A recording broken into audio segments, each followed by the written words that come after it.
Hey, welcome back. I realized that we're a little overdue for some talk about the McGinnis Spoke. McGinnis makes quite a few knives. I'm mostly familiar with the Spoke and the Extreme Hunter, but there are quite a few others out there. And I think they're very unique in the action that they have. I've had two, both happen to be prototypes, and then I've handled newer ones at shows. The action, I think, for many of us, puts them over the top and makes them one of the most compelling knives that are made. In fact, there are quite a few upper end custom knife collectors that I've talked to that have told me this is, their end all be all. Best action they've felt, no other knife I'm interested in. And that's not like a uncommon thing I've seen amongst like the top collectors, like the people that have the most expensive knives that I know. They really like these McGinnis. This particular one is prototype number 8. I'll give you a little zoom in there. You can see McGinnis prototype number 008. It was made August 9th, 2018. Spoke 008.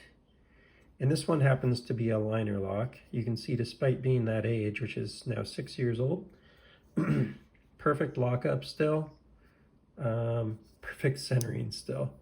So I just cleaned this. There's actually had an issue where there's not a captive pivot, and someone had Loctited it so well that for 9 months that I had it, I hadn't been able to clean it. The action was still good, but not like it is now.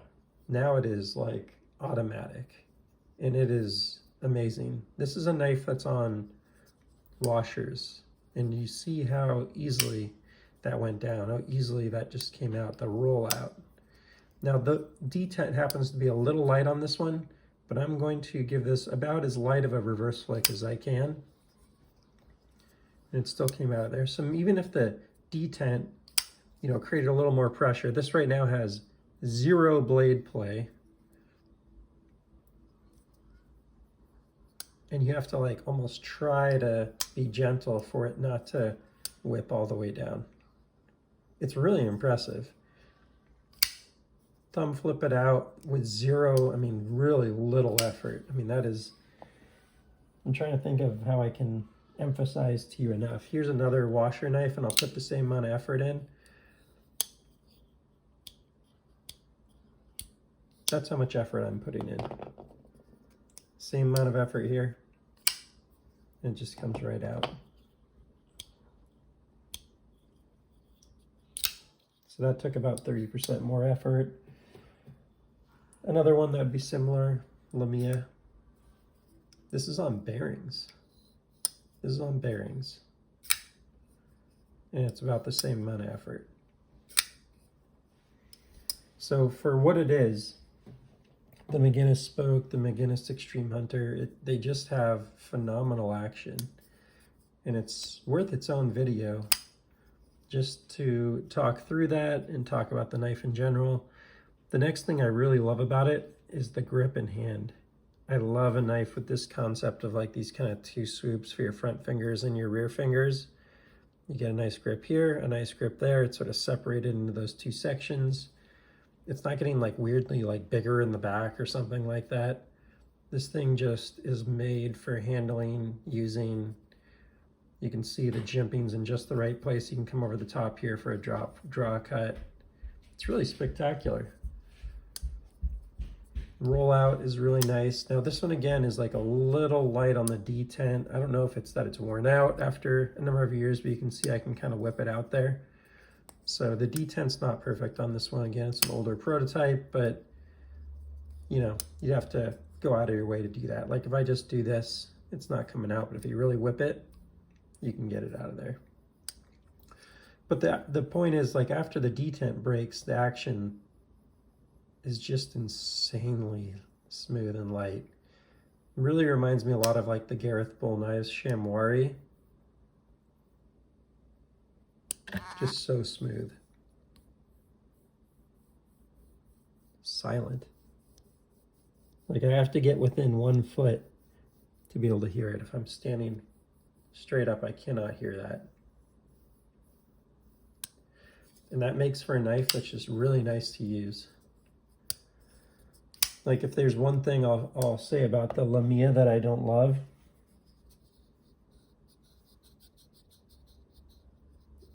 that is like, I can very easily hear that while standing up. Like it's quite loud actually. Rosie, similar. Now those are bearings, but I'll tell you one that's on bearings that you don't hear as much. And barely hear that Brown Knives. And kind of a combination of bearings and washers. Can barely hear that one. So, you know, the idea here, and then here's, I guess, another one to compare. Wells Blade Works, I can very easily hear that.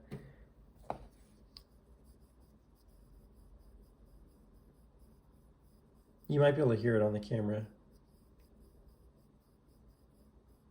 but I can't hear that if I'm fully standing up, which puts me about, you know, 2-3 feet away from where my hand is. So that's smoothness. It would be kind of nice if there was like a forward choil, especially on their minis, but it's really not necessary. The way that the knife feels and works and stuff, you can always get into a pinch grip here. It's just a really spectacular knife. I don't know that the aesthetics are for everyone on these. A lot of people are totally obsessed with the way that these look, but they're not, maybe not for everyone. Like it's not like the most beautiful knife ever made. Now he does have some versions of it where they're like titanium with inlays and texturing and, you know, like a pivot collar, and those do get pretty good looking, but still the blade shape and stuff is not just designed for beauty. I don't know if you'd call that like a spear point, drop point, kind of a hybrid. Maybe more of a drop point there. But it's a little funky. It's very much about functionality, for sure. Pocket clip, weird kind of funny shapes. He uses a very similar shape now. He has more of a milled out pocket clip now instead of this bent one, but you get a pretty similar result there. Let me see if this is titanium. It is. There's a bent tie pocket clip there. For those of you that maybe didn't see my unboxing or aren't familiar with these, now this one's a liner lock, so you're going to vary if you're on a frame lock versus a liner lock, but he also does like an inset liner lock. That's by far my favorite. 3.8 ounces for a very full-size knife here. So his knives are also light. In fact, I think a new inset liner lock in carbon fiber weighs something like under 3 ounces, despite, and this is the full size, despite being 3 1/4 cutting edge, 3.5 inch, almost 3.4 inch blade, 8 inch overall length. So you have like this full-size knife, and in his extreme versions, you'll have that same knife for like 2.75 ounces or something crazy. They're really impressive. I think it was somewhere around 2.5 to 3 1/4 ounces. But I remember just being like, wow, that is so light when I saw it at the show. Let's take a look at the balance point. It's sort of like a last point here. This particular one with this handle, which, you got carbon fiber plus tie liners that are not milled out or anything. This is an old prototype. It's a little further back than you'd maybe want it to be, like a touch further forward here, but it's pretty close in line. And I always prefer handle heavy versus blade heavy. Blade heavy falls out of your hand, handle heavy falls into your hand. So you always want it to be a touch handle heavy in my experience versus blade heavy. So that's all for now. Wanted to just highlight this knife. It's a really cool one in my collection. Obviously, this particular one has a cool acid wash on it. He does a lot of different blade finishes, a lot of Damascus steels and stuff. But McGinnis Custom Knives are some of the most sought after. And yeah, I gotta say, especially after cleaning this, I'm reminded why. So that's all for now. If you enjoyed the content, please feel free to like and subscribe, and I'll see you in the next one. Take care.